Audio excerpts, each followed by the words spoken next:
মালদ্বীপ যে বাংলাদেশের প্রবাসীদের জন্য একটি ভালো আয়ের সোর্স, এটা আমরা অনেকে জানি না। আমরা বিদেশে যাওয়া বলতে মধ্যপ্রাচ্য বুঝি, সৌদি আরব বুঝি, দুবাই বুঝি, কাতার বুঝি, কিন্তু আপনার হলো মালদ্বীপও যে একটা গুরুত্বপূর্ণ আয়ের জায়গা, যেখানে ভালো স্যালারি পাওয়া যায় বা ভালো ব্যবসা করা যায়, এটা কিন্তু বাংলাদেশের নাগরিকরা যারা বিদেশে যেতে চায় তারা অনেকে জানে না। কিন্তু দুঃখজনক হলো এই আয়ের সোর্সটি সঠিক তদারকি হচ্ছে না। আমাদের প্রবাসী ভাইরা যখন সমস্যায় পড়ছে, ওইখানে যারা দায়িত্বশীল বাংলাদেশি অফিসাররা আছে তারা তাদেরকে সহযোগিতা করছে না। বিশেষত আমাদের অনেক প্রবাসী ভাই সেখানে পর্যটন খাতে বিনিয়োগ করেছে, অনেক হোটেল বানিয়েছে, অনেক হোটেলের তারা মালিক। এই জায়গাগুলোতে বাংলাদেশের নাগরিকরা কাজ করছে, সেই সেই কর্মীরা ওখানে অনিরাপত্তায় আছে। এমনকি অনেক কর্মী আছে যারা এক মালিকের আন্ডারে কাজ নিয়েছিলেন, তারা এখন বর্তমানে অন্য মালিকের আন্ডারে কাজ করছেন। এরকম ঘটনার ক্ষেত্রেও তারা অনেক হয়রানির শিকার হচ্ছেন, তাদেরকে গ্রেপ্তার করা হচ্ছে। আমাদের কাছে বেশ কিছু ভিডিও এসেছে যেগুলোতে আমরা দেখছি টেনে হিচড়ে নিয়ে যাওয়া হচ্ছে প্রবাসী ভাইদেরকে। তো মালদ্বীপের অভিবাসন নীতি একটু পরিবর্তন এসেছে, এটা আপনারা জানেন যে ইন্ডিয়ার সঙ্গে মালদ্বীপের সম্পর্ক খারাপ হওয়ার কারণে ইন্ডিয়ান এবং মালদ্বীপ আপনার হলো নাগরিকদের মধ্যে দ্বন্দ্ব এবং বিবাদ সেটা তুঙ্গে আছে। সে জায়গা থেকে বাংলাদেশের নাগরিকদের এই ধরনের সমস্যা হওয়ার কথা না। এই জায়গাতে আমাদের যে দূতাবাস, সেই দূতাবাস কিন্তু সঠিক দায়িত্ব পালন করলে এই সমস্যাগুলো সমাধান হয়ে যেত। বিষয়টা এরকম যে এই দূতাবাসের কর্মকর্তা কর্মচারী যারা আছেন তারা বিদেশে থাকেন, এরকম একটা অবস্থা যে জমিদারি হাল তাদের। হ্যাঁ, বাংলাদেশের প্রবাসীদের টাকায় তাদের বেতন হয়, তারা অনেক সুন্দর শ্বেত শুভ্র বাসায় বসবাস করেন, অনেক নির্মল বিরাট বাংলো বাড়ি, হ্যাঁ, চারদিকে গাছপালা ফুল বাগান, এরকম এত সুন্দর জায়গায় বাস করেন, কিন্তু সেবা দেওয়ার ক্ষেত্রে হলো দিল্লি কা লাড্ডু, এইরকম একটা অবস্থা। তো দিল্লি কা লাড্ডু মুখে নেওয়ার আগ পর্যন্ত এটা অনেক সুন্দর, কিন্তু এটার ভিতরে ঢুকলে বোঝা যায় যে এটা কতটা বিচ্ছিরি বিষয়। তো আমাদের দূতাবাসগুলোর সেবা হয়েছে এইরকম। মূলত আপনারা জানেন যে আমাদের পররাষ্ট্র ক্যাডারের ক্ষেত্রে যে দুর্নীতিগুলো আসছে বিসিএসে, আপনারা সবাই শুনেছেন প্রশ্ন ফাঁসের মাধ্যমে এই বিসিএস ক্যাডারগুলো নিয়োগ হচ্ছে।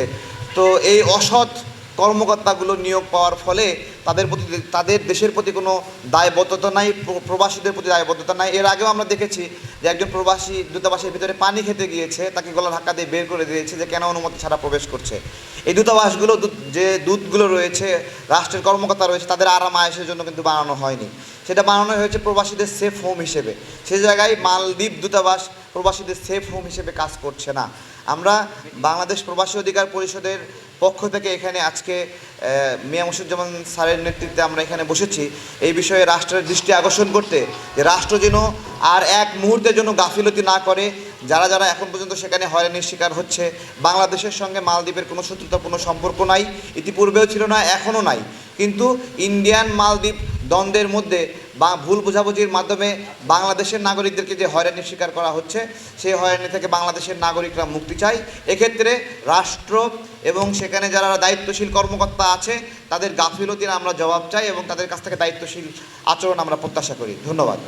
আপনারা জানেন যে মালদ্বীপে প্রবাসী বাংলাদেশিদের উপরে যে এটি গণগ্রেপ্তার এবং সেখানে নানাবিধ সমস্যা এবং তাদের উপরে এক প্রকারের ক্র্যাকডাউন চালাচ্ছে মালদ্বীপ সরকার। তো তারই প্রতিবাদে আজকে বাংলাদেশ প্রবাসী অধিকার পরিষদের আয়োজনে আমরা সংবাদ সম্মেলনের আয়োজন করেছি। আপনারা ইতিমধ্যেই অবগত যে মালদ্বীপে প্রায় 90,000-এর মতো প্রবাসী বাংলাদেশি অবস্থান করছেন। তো এই 90,000 প্রবাসী বাংলাদেশিদের অনেককেই ইতিমধ্যে গ্রেপ্তার করা হয়েছে এবং অনেককেই গ্রেপ্তার করার জন্য সরকার অভিযান চালাচ্ছে মালদ্বীপে।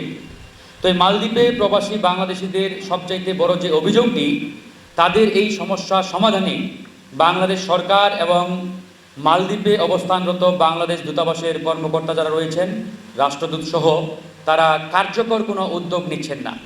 বরং প্রবাসীরা সেই দূতাবাসের দ্বারস্থ হলে কিংবা সেখানে গিয়ে এই সমস্যার সমাধানে সহযোগিতা চাইলে তাদেরকে নানাভাবে হেনস্থা করা হচ্ছে, নানাভাবে বাধা দেওয়া হচ্ছে, নানাভাবে তাদেরকে নির্যাতন করা হচ্ছে। তারা ন্যূনতম সহযোগিতা বাংলাদেশ দূতাবাসের কাছে তারা পাচ্ছেন না।